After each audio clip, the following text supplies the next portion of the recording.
योगिता अग्रिमा के पास चली गई और अर्जुन ने कुंज को बुलाकर अपने सोशल मीडिया से एक स्टेटमेंट जारी करने को कहा। कुछ ही पलों बाद उसके सोशल मीडिया पर एक स्टेटमेंट जारी हो गया जो कुछ इस प्रकार था। पंचायत में आपसी सहमति से मेरा और उस लड़की का मामला सुलझा लिया गया है। मेरा मीडिया और बाकी लोगों से निवेदन है कि मेरी या उस लड़की की निजी जिंदगी में दखल अंदाजी न करे और न ही उस लड़की की पहचान को अपनी पॉपुलैरिटी का जरिया बनाए। उम्मीद है आप सब हमेशा की तरह मेरी बात का मान रखेंगे और खुद को हर मुसीबत से दूर रखेंगे।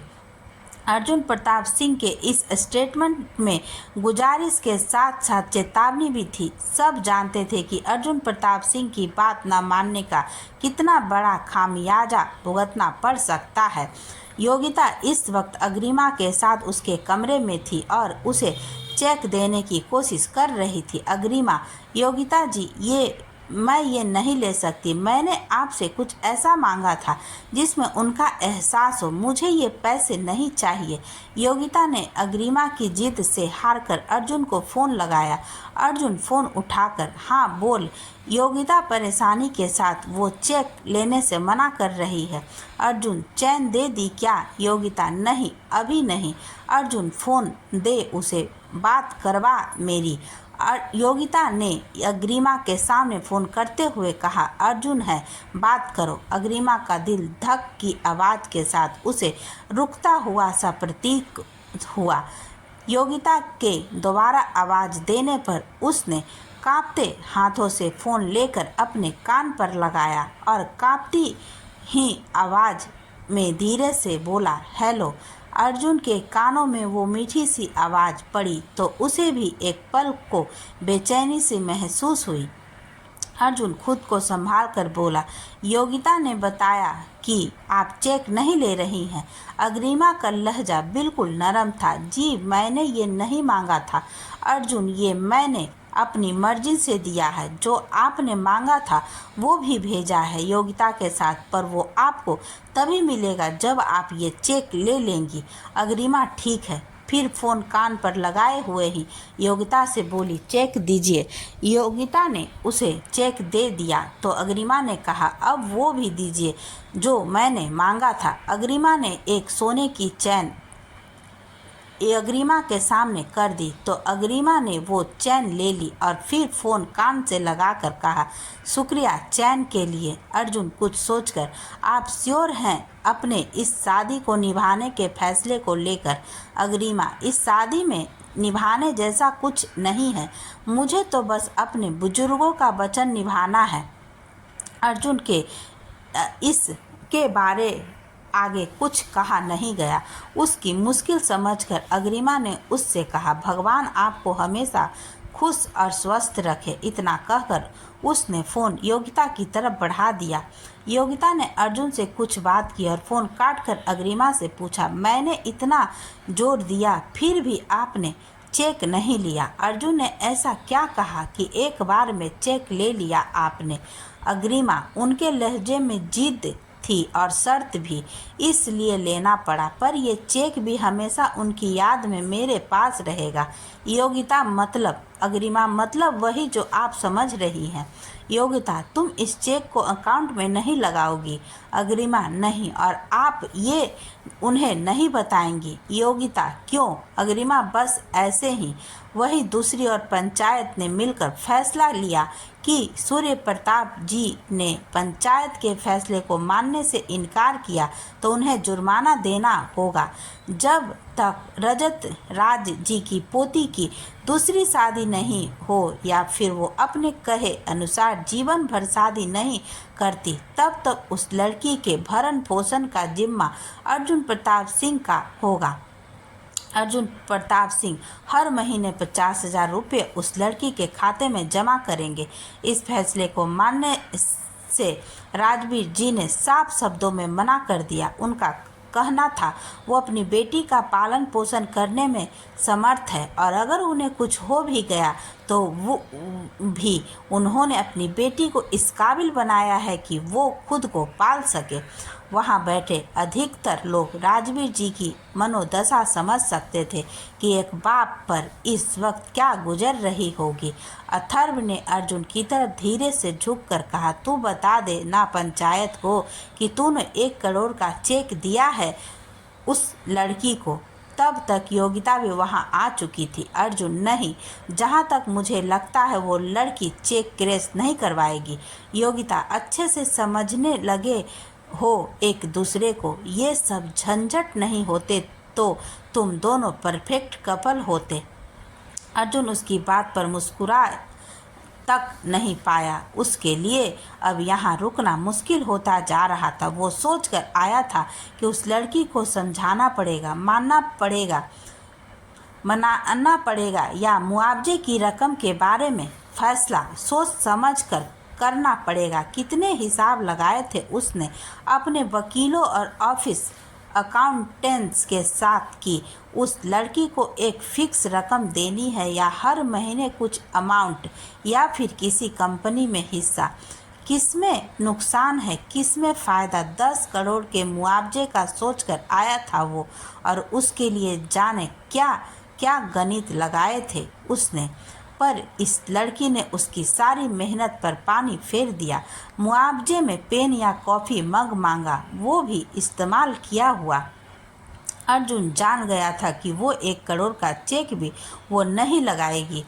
अर्जुन ने कुछ सोचकर पंचायत के सामने आकर कहा, ये रिश्ता मैं अपनी तरफ से ख़त्म कर रहा हूँ और मुआवजा इनका परिवार मना कर रहा है। आज मैं इस भरी पंचायत में ये ऐलान करता हूँ कि अगर उस लड़की को भविष्य में कभी मदद की ज़रूरत पड़ी तो मैं बेझिझक उसकी मदद करने को तैयार हूँ, पर इसे अपनाकर अपने घर नहीं ले जा सकता। कारण भी स्पष्ट कर चुका हूँ। मेरी बुआ को उनका दर्दनाक अतीत याद दिलाने का पाप मैं नहीं कर सकता। पंचायत ने अपने कुछ लोगों को अग्रिमा के पास भेजा ताकि उसके मन बात भी सब जान सके। अग्रिमा ने बस इतना ही जवाब दिया, मैं चाहती हूँ कि पंचायत इस फैसले को यहीं ख़त्म कर दे। घरवालों का दिया वचन निभाने के लिए इस शादी को जीवन भर निभाने को तैयार हूँ। मुझे ना कोई मुआवजा चाहिए, ना कोई भरण पोषण, बस मेरी पूरी पंचायत और यहाँ आए हर इंसान से इतनी ही गुजारिश है कि कोई भी मेरी पहचान जग जाहिर करने की कोशिश ना करे। शिकायत नहीं, न कोई शिकवा। किस्मत में था जो मुझे मिला। तेरा गुस्सा मुझसे मुकर जाना सब मैंने सिर आँखों पर लिया। जीना मुश्किल, मरना आसान। काश होता ये मेरा आखिरी मुकाम। अर्जुन और अग्रिमा की दलीलें सुनने के बाद अब पंचायत के पास भी कहने को कुछ बचा नहीं था। सांझ की लालिमा सूरज के चारों ओर दिखने लगी थी, जिससे सूरज की तपन अब शांत पड़ने लगी थी। सब लोग अपने ठोर ठिकानों की ओर निकलने लगे थे। अर्जुन भी सब निपटने के बाद अपने परिवार के साथ चंडीगढ़ के लिए निकल चुका था। वो बाहर से शांत था, पर उसका मन एकदम अशांत था। वो बिल्कुल चुपचाप बैठा था और खाली रास्ते पर अपनी नज़रें टिकाए था। गाड़ी में गाना बज रहा था, तेरे लिए हम हैं जिए, होठों को सिए, तेरे लिए हम हैं जिए, हर आंसू पिए दिल में मगर जलते रहे चाहत के दिए, तेरे लिए तेरे लिए हम हैं जिए, हर आंसू पिए तेरे लिए हम हैं जिए, होठों को सिए दिल में मगर जलते रहे चाहत के दिए, तेरे लिए। अथर्व अर्जुन के साथ एक गाड़ी में था और बाकी सब दूसरी गाड़ी में। अथर्व उसकी चुप्पी देख पा रहे थे, पर वो कुछ कह नहीं रहा था क्योंकि ये फैसला खुद अर्जुन ने किया था और अर्जुन का कहना था कि ये फैसला उसने बहुत सोच समझ कर किया है। अथर्व ने जब उसे काफ़ी देर तक यूं गुमसुम देखा तो उसके कंधे पर हल्के से टैप किया। किसी का स्पर्श पाकर अर्जुन अपने विचारों के भंवर से बाहर आया। अर्जुन अथर्व को देखकर बोला, अर्जुन यू ओके? अर्जुन चेहरे पर नकली मुस्कान लाकर बोला, हाँ। अथर्व भी समझ रहा था कि अर्जुन ने जितना आसान सोचा था ये उतना आसान था नहीं, खासकर तब जब उस लड़की का किरदार लालची या खबराब नहीं निकला। अर्जुन भी इसी सोच में गुम था कि उस लड़की ने न सिर्फ अपनी मर्जी से अर्जुन की शख्सियत को ना कर दिया, बल्कि उसके पैसे, पावर, सब चीज़ों को ना कर दिया था। वो चाहती तो बदले में ढेर सारा पैसा, ये आराम की जिंदगी का जुगाड़ मांग सकती थी, पर अर्जुन ने एक पल को गाड़ी में सामने लगे रियर व्यू मिरर में खुद को देखा। उसे शक हो गया था अपनी स्मार्टनेस पर। अच्छा खासा तो दिखता हूँ मैं, क्या उसने ना कहने से पहले एक बार भी नहीं सोचा होगा कि इतने हैंडसम, स्मार्ट और रिच लड़के को कैसे ना करूँ? सोचा तो जरूर होगा। उसे खुद में खोए देख अथर्व उससे बोला, अर्जुन जो होना था हो गया, अब इतना क्या सोच रहा है? अर्जुन, हाँ हो तो गया, पर एक बात कहूँ अथर्व। हाँ अर्जुन, सब कुछ वैसे नहीं हुआ जैसे मैं सोच कर गया था। अथर्व, जानता हूँ तुझे लगा था कि वो लोग तुझे इस शादी के लिए मनाने की पुरजोर कोशिश करेंगे। अर्जुन, हाँ बिल्कुल, और मुझे ही क्यों, सबको यही लगा था। सारे दोस्तों को, रिलेटिव्स को, सबका कहना था कि वो लड़की क्या पागल है जो मेरे जैसे लड़के को ना करेगी, पर उसने तो मुझे ऐसे रिजेक्ट कर दिया जैसे मैं कुछ हूँ ही नहीं। सच कहूँ तो ऐसी फीलिंग आ रही है जैसे उसने मुझ पे एहसान किया हो कि जाओ जी लो अपनी ज़िंदगी, इस शादी को मैं अकेले ही निभा लूँगी। अथर्व, देख अर्जुन, ज़्यादा तो नहीं पता, पर कह सकता हूँ कि ये फैसला उस लड़की के लिए भी आसान नहीं रहा होगा कि तेरे जैसे एलिजिबल बैचलर को मना कर दे। अब हम उसकी कंडीशन से तो वाकिफ है नहीं, क्या पता उसने ये सब क्या सोचकर किया होगा। अर्जुन, हाँ ये तो है। तुझे पता है मैं जब से बिजनेस में आया हूँ ये पहली ऐसी डील थी जहाँ हुआ तो वही जो मैं चाहता था, पर वैसे नहीं हुआ जैसे मैंने उम्मीद की थी। अथर्व, चल छोड़, हो गया ना, जैसे भी हुआ हो। तू बस ये सोच कि अगर तुझे उस लड़की को अपने साथ ले जाना पड़ता और वो होती कॉमेडियन भारती जैसी। अर्जुन, साले उसके नीचे दब के ही मर जाता मैं, और वैसे तो उसकी नौबत ही नहीं आती, उसे अपने साथ देखकर ही मुझे हार्ट अटैक आ जाता। अथर्व हंसते हुए, ऐसे कैसे? फिर मुझे कुछ भी करके ना करवानी पड़ती, मेरे भाई के लिए ऐसी लड़की आएगी जिसे सब देखते रह जाएंगे। अर्जुन, कभी कभी तो मैं सोचता हूँ कि जो लड़की मेरे लिए बनी है अगर वो तेरे जैसे नेचर की हुई तो मेरा क्या होगा? एक तू ही है जो मुझे इजीली हैंडल कर लेता है। अथर्व, कोई न, तू टेंशन मत ले, मैं उसे सब सिखा दूंगा। तभी एकदम पर गाना बज उठा, तेरे जैसा यार कहाँ कहाँ ऐसा याराना, याद रख करेगी दुनिया तेरा मेरा अफसाना। तेरे जैसा यार कहाँ कहाँ ऐसा याराना, याद करेगी दुनिया तेरा मेरा अफसाना। दोनों भाई सब भूलकर गाने में खो गए। आखिर भाई होने के साथ साथ दोनों अच्छे दोस्त भी थे। वहीं दूसरी तरफ अग्रिमा के घर पर इस वक्त माहौल बहुत गर्म था। शारदा जी और राखी जी ने आज अग्रिमा को कोसने में कोई कसर नहीं छोड़ी थी। जगत राज जी और राजवीर जी के पास कहने को कुछ नहीं था। वो जो भी बोल रहे थे उसका कुछ न कुछ उल्टा मतलब निकालकर हर बात अग्रिमा पर पहुंच रही थी। अनुराग सबसे लड़ रहा था, पर हर कोई उसे बच्चा समझकर उसकी बातों को अनसुना कर रहा था। अग्रिमा ने बिल्कुल मौन धारण कर लिया था। उसने पंचायत खत्म होने के बाद से अब तक एक शब्द भी नहीं बोला था।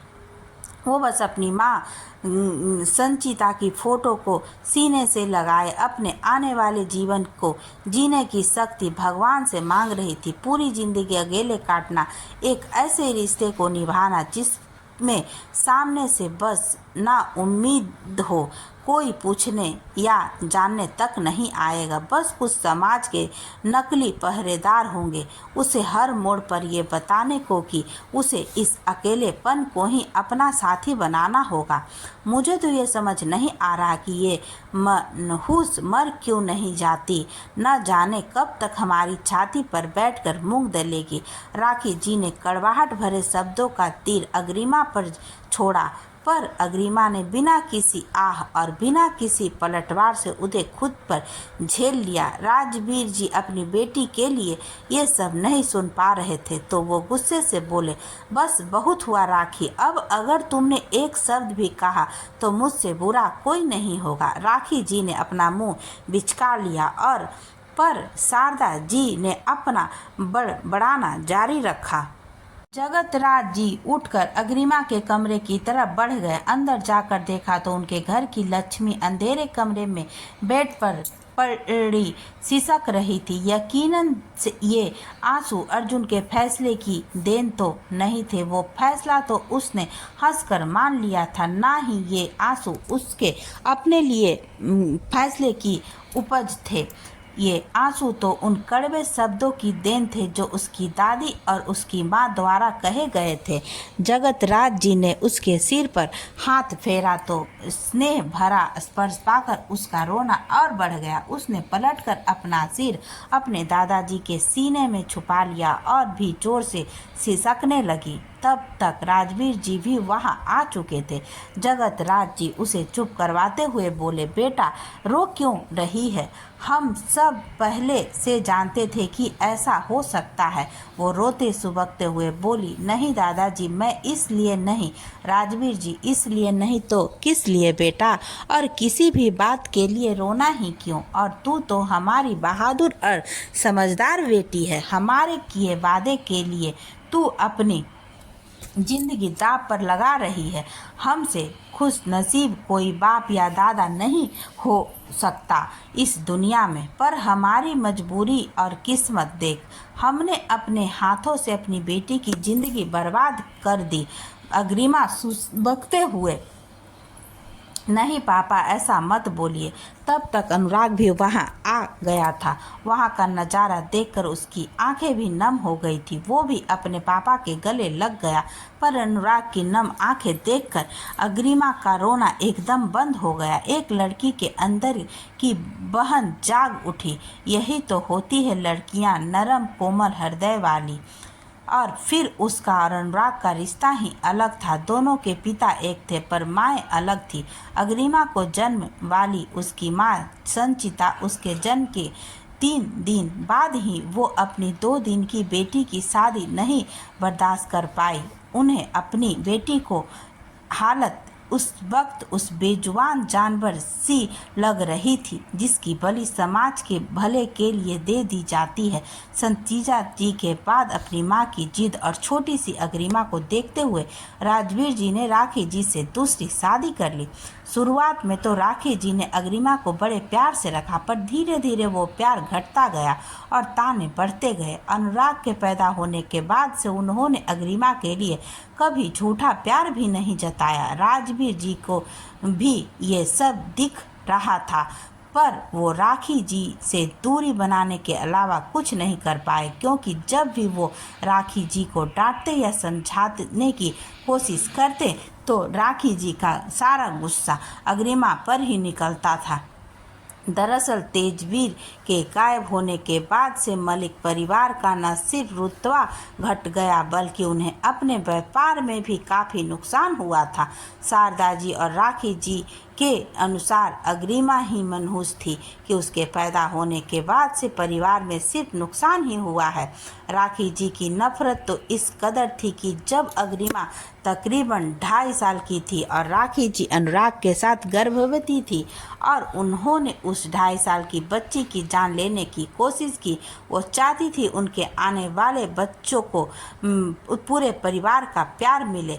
वो तो समय रहते जगत राज जी वहाँ आ गए और उस बच्ची को बचा लिया। उस दिन के बाद से उन्होंने अग्रिमा को अपने साथ रखना शुरू कर दिया। वो जान चुके थे कि अग्रिमा के लिए शारदा जी और राखी जी के मन में अभी तो कोई जगह नहीं है। हाँ, हो सकता है कि वो बड़े होकर अपनी जगह बना ले, पर इसके लिए उसे सक्षम बनाना होगा।